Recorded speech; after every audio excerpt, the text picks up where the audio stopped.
बिस्मिल्लाहिर्रहमानिर्रहीम। कुरान का वाक़या है, इसको ज़रूर सुनें। रोही ज़मीन पर सबसे पहला कत्ल काबिल और सबसे पहला मुक़्तल हाबिल है। ये दोनों ही हज़रत आदम अलैहिस्सलाम के बेटे हैं। इन दोनों का वाक़या ये है कि हज़रत हव्वा रज़ी अल्लाह अन्हा के हर अमल में एक लड़का और एक लड़की पैदा होते थे। एक हमल के लड़के का दूसरे हमल की लड़की से निकाह किया जाता था। ऐसा इसलिए होता था क्योंकि एक तो ये अल्लाह पाक का हुक्म था और दूसरा इंसान सिर्फ हजरत आदम अलैहिस्सलाम की औलाद में होते थे, किसी और चीज से नहीं। इसलिए निकाह करने के अलावा कोई और रास्ता नहीं था। इन्हीं औलादों में से हाबिल और काबिल भी थे। इनके साथ एक एक लड़की भी पैदा हुई थी। अब इनके साथ जो लड़की पैदा हुई बहुत खूबसूरत थी और इसका नाम अकलीमा था, जबकि हाबिल के साथ पैदा होने वाली लड़की लफ्सा कम खूबसूरत थी।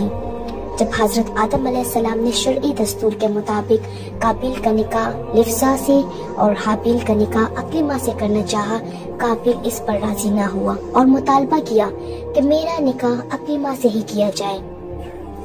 हजरत आदम अलैहिस्सलाम ने इसे फरमाया, अकलीमा तेरे साथ पैदा हुई है, लिहाजा वो तेरी बहन है, इसके साथ तेरा निकाह हलाल नहीं। काबिल ने कहा, ये तो आप अलैहिस्सलाम की राय है, अल्लाह पाक ने इसका हुक्म नहीं दिया।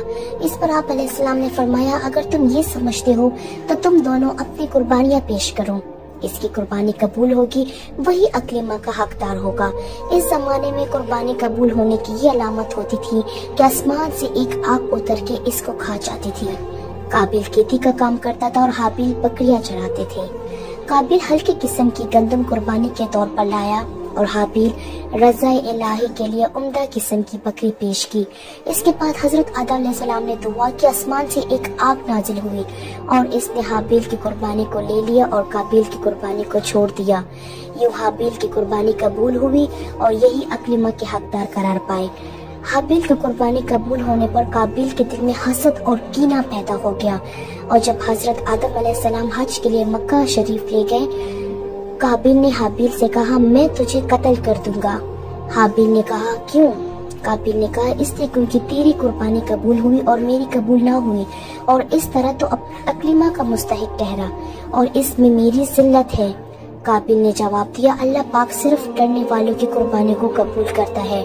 हाबिल ने कहा, अगर तू मुझे कत्ल करने के लिए हाथ आगे बढ़ाएगा, मैं तुझे कत्ल करने के लिए अपना हाथ नहीं बढ़ाऊंगा, क्योंकि मैं नहीं चाहता मेरी तरफ से इब्तिदा हो।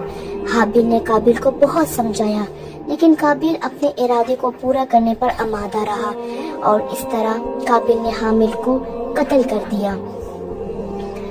हाबिल को कत्ल करने के बाद काबिल परेशान हुआ क्योंकि इस वक्त तक कोई इंसान मरे ही ना था।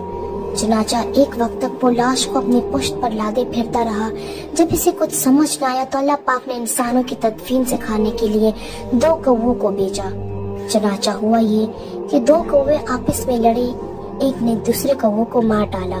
फिर जिंदा कौवे ने जमीन खोदकर गड्ढा खोदा, फिर इसमें मरे हुए कौवों को डाल दिया। कौवे का वाक़या देखकर काबिल को शर्म आई।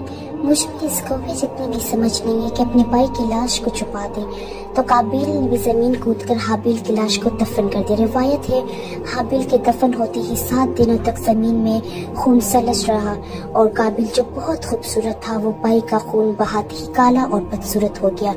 हजरत आदम अलैहिस्सलाम ने शदीद खसकनाक होकर भटकाते हुए काबिल को अपने दरबार से निकाल दिया और वो बदनसीब अकलीमा को साथ लेकर यमन की सरजमीन अदन में चला गया।